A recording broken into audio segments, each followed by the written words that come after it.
আজকে বৈঠক হয়েছে এবং এই বৈঠকে আমি আশা রাখবো যে এই জেলায় যারা যারা বাংলাদেশে অনুপ্রবেশকারী আছে তারাও পাশে দক্ষিণ 24 পরগনা উত্তর 24 পরগনার মতোই এই জেলাতে গতকালকে থেকেই এই মুর্শিদাবাদ ছাড়া হবেন। এবং আমিও বিএসএফ এর সঙ্গেও আমি আগামীকালকে কথা বলবো লালবাগ সিও সাহেবের সঙ্গে, আপনারা বর্ডারে পাহারা দেন। কারণ যত আপনার এখান থেকে ওই যে কার্বলিক অ্যাসিড যেভাবে ঢেলেছে নির্বাচন কমিশনার আমাদের বিরোধী দলনেতা শুভেন্দুদার ভাষায়, সেই সাপগুলোকে যাতে সীমান্তবর্তী বর্ডারে ধরা পড়ে।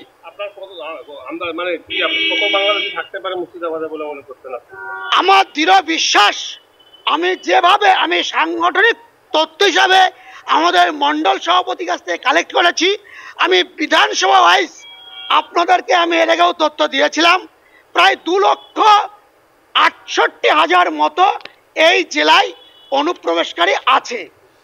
এর মধ্যে আপনার ট্রান্সফার হতে পারে, আপনার ডেড হতে পারে, আপনার বাংলাদেশি অনুপ্রবেশকারী হতে পারে। সেই অনুপ্রবেশকারীর তালিকা কিন্তু আজকে আমি পুঙ্খানু হিসেবে তুলে ধরেছি। আমি এটা ডিএম সাহেবের জন্য রেখেছিলাম, আমি দুর্ভাগ্য ডিএম সাহেবকে আমি দিতে পারিনি, কোনদিন ভাগ্য খুললেও উনি হয়তো গ্রহণ করতে পারেন। কোন কোন পার্টের কোন কোন বিধানসভার সিরিয়াল নম্বর কত, তাদের নাম কি, তাদের বাবার নাম কি, এবং তারা বাংলাদেশে কি নামে ছিল, এখানে তাদের কি নামে আছে, তাদের বাবার নাম কি হয়েছে, শ্বশুরকে বাবা সাজিয়েছে, তার ডিটেলস তালিকা করে আমি এখানে দিয়েছি। এবং আমার কথা আপনাদের বিশ্বাস নাও হতে পারে, কারণ বিজেপি। আপনি এখানে দেখুন ভোটার লিস্ট নিয়ে এসছি, ভোটার লিস্টে কোন বিধানসভা কত নম্বর পার্ট, সেই পার্টের সিরিয়াল নম্বর কত আমি মার্ক করে দিয়েছি। সেই মার্ক অনুযায়ী আপনার প্রয়োজনে সেই ভোটার লিস্ট অনুযায়ী তাদের কাছেও যেতে পারেন।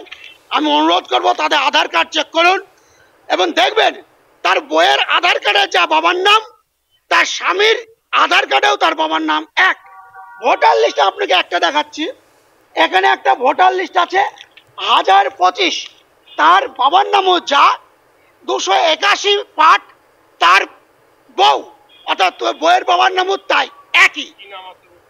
সেটা আপনারা দেখে নেবেন। সবই যদি আমি বলে দিব তাহলে সরকারের এত কোটি কোটি টাকা দিয়ে মিটিং আমার কাছে আছে, আপনারা দেখে নেবেন। আপনাদের মিডিয়াকেও দিয়ে দিয়েছি, কোনো লুকোচুপি নেই, একদম মার্ক করে দিয়েছি, আপনারা নিয়ে নেবেন।